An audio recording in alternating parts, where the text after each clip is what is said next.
Hello friends, எப்படி இருக்கீங்க? நல்லா இருக்கீங்களா? இன்றைக்கான வீடியோவில் பார்த்தீங்கன்னா மொறு ராகி பட்டர் முறுக்கு தாங்க எப்படி செய்யலான்னு பார்க்கலாம். நான் ஏற்கனவே பார்த்தீங்கன்னா அரிசி மாவில் பட்டர் முறுக்கு செஞ்சுருக்கேன். அதுக்கான லிங்க் நான் டிஸ்கிரிப்ஷனில் கொடுத்துருக்கேன். கண்டிப்பாக செக் பண்ணி பாருங்கள். இந்த ராகி பட்டர் முறுக்கு ரொம்ப ஹெல்த்தியானது. ஏன்னா நம்ம ராகி சேர்த்துருக்குறோம். ராகியில் அதிகப்படியான அயன் கண்டென்ட் இருக்குது. வாங்க எப்படி செய்யலான்னு பார்க்கலாம். ஒரு பவுல் எடுத்துக்கோங்க.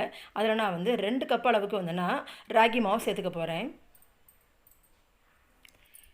இப்போ 2 கப் ராகி மாவுக்கு நம்ம 1 கப்பு கடலை மாவு சேர்த்துக்கலாம்.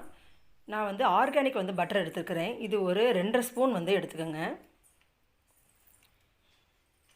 இப்போ பட்டர் ஆட் பண்ணியாச்சு. சீரகம் உங்களுக்கு தேவையான அளவு ஆட் பண்ணிக்கோங்க. எள்ளு அதையும் நம்ம ஆட் பண்ணிக்கலாம். தேவையான அளவு உப்பு. இப்போ எல்லாத்தையும் நல்லா கலந்து விட்டுறலாம். நல்லா கட்டி இல்லாத அளவுக்கு நல்லா கலந்து விட்டுருங்க. பட்டரு உப்பு எல்லாம் மாவோட சேர்ந்து வரணும். உங்களுக்கு உப்பு டேஸ்ட் பண்ணி பாருங்கள். உப்பு பத்தலைன்னா போட்டுக்கோங்க. தண்ணி சேர்த்ததுக்கப்புறம் நம்ம போட முடியாது. இப்போ நல்லா பிசைஞ்சு விட்டாச்சு. இப்போ தேவையான அளவு தண்ணி ஊற்றி நம்ம கொஞ்சம் கொஞ்சமாக பிசைஞ்சு எடுத்துக்கோங்க. அதிகப்படியாக தண்ணியை ஊற்றியும் நம்ம பிசையக்கூடாது. அப்போ ரொம்ப தண்ணி ஆயிடுச்சுன்னா நமக்கு புளிய வராது. புளியும் போது நம்மளுக்கு தண்ணியில் எண்ணெயில் உங்களுக்கு சரியாக பொரிஞ்சு வராது. அதனால் உங்களுக்கு தேவையான அளவு தண்ணி சேர்த்து நம்ம பிசைஞ்சு எடுத்துக்கோங்க.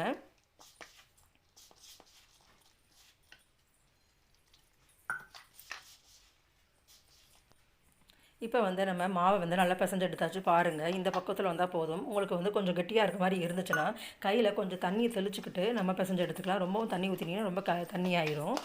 பாருங்கள், இதுதான் கரெக்டான கன்சிஸ்டன்சி. நம்ம கையில் உருண்டை பிடிச்சா உருட்டுற அளவுக்கு நமக்கு இதான் பக்குவம்.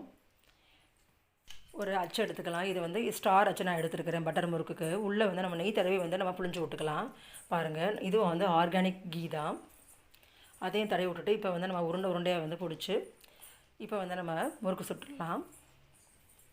நான் ஒரு 4 உருண்டையாக உள்ளே வச்சிடுறேன். இப்போ நம்ம அச்சை நல்லா சுற்றி விட்டுறலாம். இப்போ வாங்க புழிஞ்சு விட்டுறலாம். நல்லா புளியும் போது இது மாதிரி புழிஞ்சு விடுங்க.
பாருங்கள், இப்போ முறுக்கு தொட்டு பார்த்தீங்கன்னா பாருங்கள், இது மாதிரி உடையணும். பாருங்கள், மொறுன்னு இருக்கும். கண்டிப்பாக ட்ரை பண்ணி பாருங்கள். ராகி சாப்பிடாத குழந்தைங்களுக்கும் இந்த முறுக்கு கொடுத்தீங்கன்னா ராகியோட சத்து கிடைக்கும். ஓகே ஃப்ரெண்ட்ஸ், இந்த வீடியோ பிடிச்சிருந்தா லைக் பண்ணுங்கள், ஷேர் பண்ணுங்கள்.